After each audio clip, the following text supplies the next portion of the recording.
She has asked me to come and talk about living out kingdom culture in our everyday lives. And I even wondered why. What's kingdom culture? Like, I started something called kingdom culture. So I said, is it because the pages of kingdom culture she thinks I'm talking about kingdom culture? But it's fine.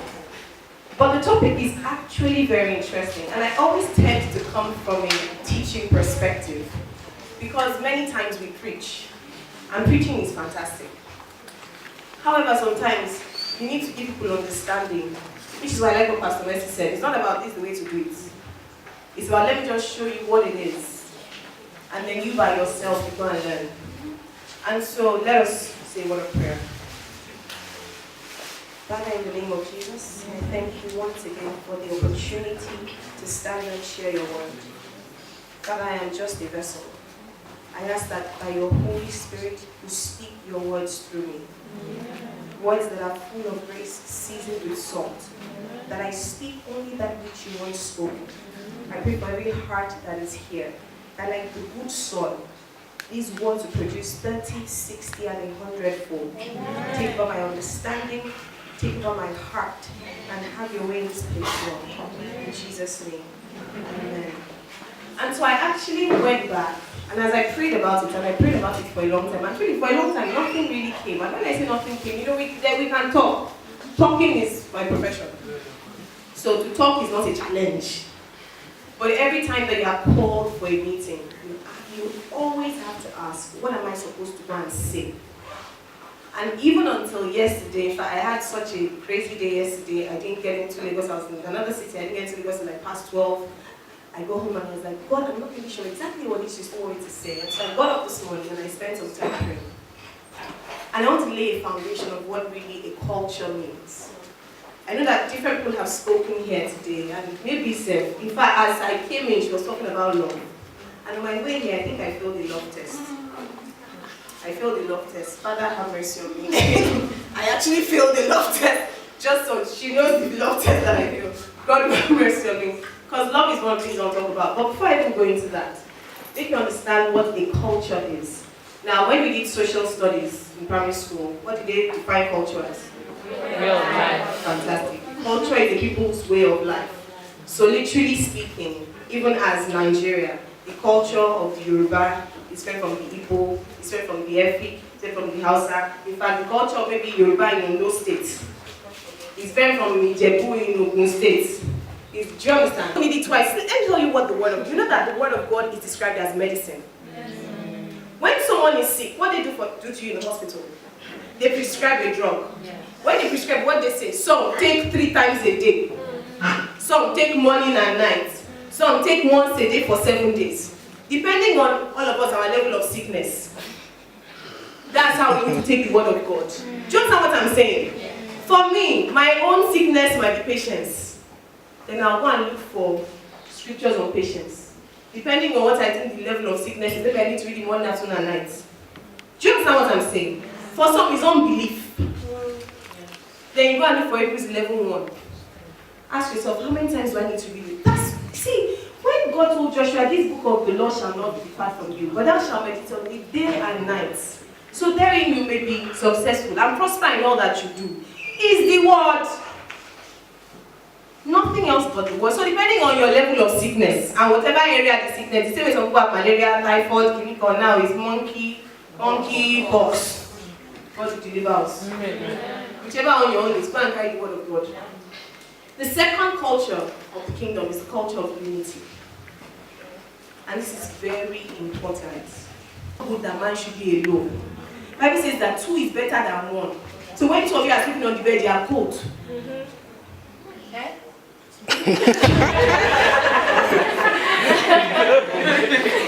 Not as a single girl.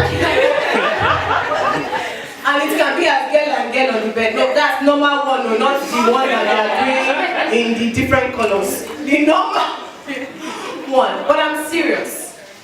And we're getting to the point now where I'm personally understanding the power of unity. See, if you have a problem, he says where 2 or 3 are gathered. Don't be seeking to be praying by yourself. You are 3 single girls. You say, Father, we are giving you a pact. By 30, we go marry. And it's biblical.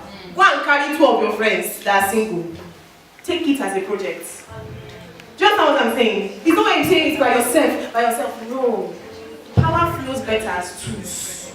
One will chase 1,000, two will chase how many? 10,000. The power of unity is where we need to get back to. It's a culture of the kingdom. Jesus came. He picked 12 disciples. Immediately, he did not waste time. In that 12, he had 3 caucus brothers. When he was going to the cross, he called the 3, come and help me to pray. Hey, oh Jesus, if Jesus needs 3, you said you need 20. Jesus, although those ones said they stepped up at the end of the but at least, they were there with him. So if Jesus needed people, you need people. Paul never walked alone. If he wasn't with Barnabas today, he was with Timothy tomorrow, he was with Kinikon. We are not called to walk alone. It's not our culture. The final one, and I think this is the most important, and I called it the culture of the supernatural. And this I thought would be a bit key to explain, but I will explain it like this. And I heard someone say that Debola said the culture of the world is very from the culture of the kingdom. Absolutely. The culture of the kingdom is a supernatural kingdom. Meaning that the way that things get done once you enter the culture of the kingdom is not the way that things get done in the culture of the world. And it's very important that we understand that. So that the way that you say, oh, I'm hustling, is not the way that God gets things done. That is very important that we understand that. Because this is a God that fed 5,000 with 5 loaves and 2 fishes. This is a God that people got to the Red Sea. It wasn't a case of what are we going to do? The Red Sea parted. If you read the miracles in the Bible, they are mind-boggling. And so the race is not to the swift, nor the battle to the strong. It's the culture of the kingdom. Is that sometimes the things that, the ways that we expect, also because of how the world has taught us. You know, I have a friend, her mother has always said, you are single, you are sitting at home, shouldn't you be going to club? Is it in club she wants to find out? But it's not true, that's what they are telling people. As you are sitting at home, how will you find your husband?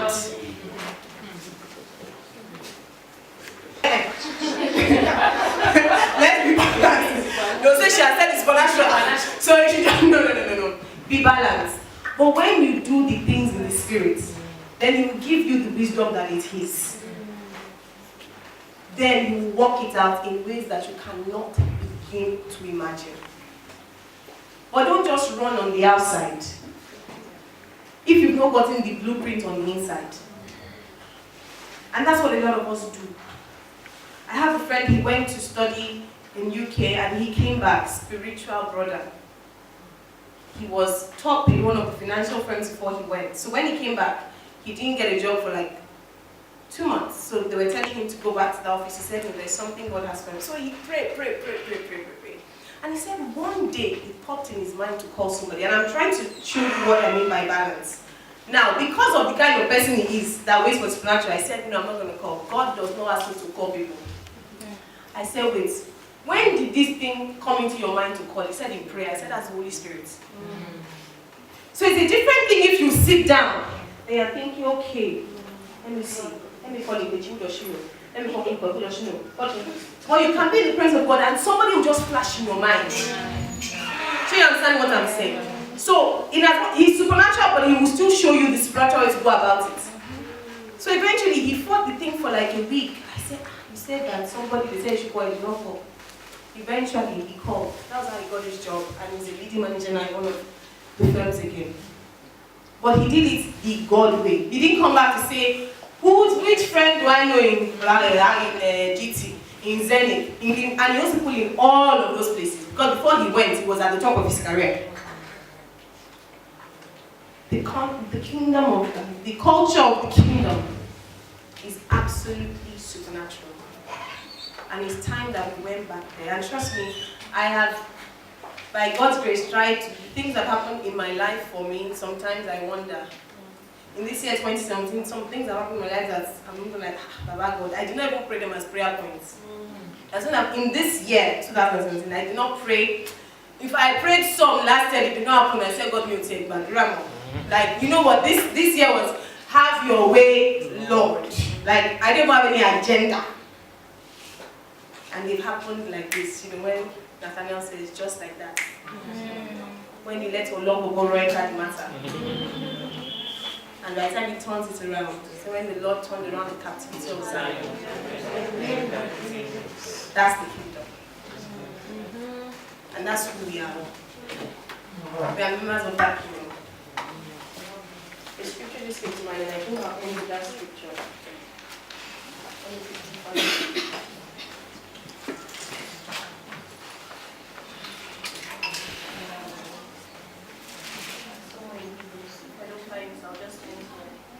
That place that says, for we have come to the city of the firstborns, to the kingdom that cannot be shaken. No, not the one in Hebrews 12. That one is kingdom which unless us receive grace. There's another one that I'm looking for, which should be Hebrews 10, but I don't know why I cannot find it.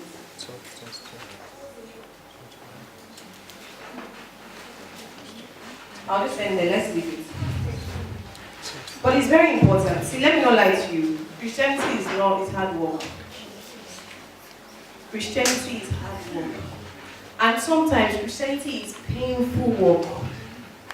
I think that's what we even need. Christianity is painful. Like you walk with God and you say, God, but what's the problem? What have I done to you? And you know, it's funny because when God calls you, the game starts. It's when David became anointed. Pain started. Do you understand?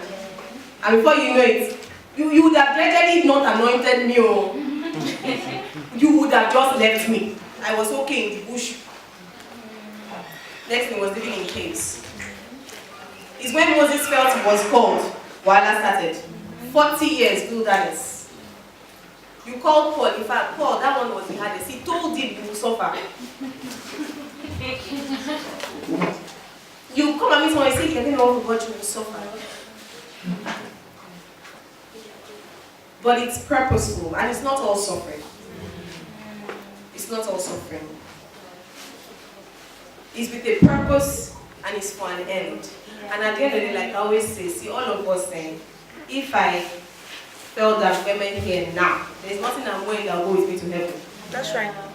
There's nothing I've packed in my house that will go with me to heaven. There's no shoe that will follow me to heaven. There's no bag. 1 naira. Nothing. So at the end of this, sometimes, let's put things in perspective. This is such a temporal life that we're living.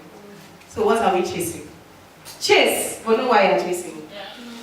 Chase for God's purpose. Chase because you need the resources to help others. Chase because you need to put it into the kingdom. So that the kingdom can rise, but know that one day, it all ends and we are going somewhere else. So joyfully live out the kingdom, the culture of the kingdom. And I pray that God will help all of us. Let's just stand up and just spend some time praying.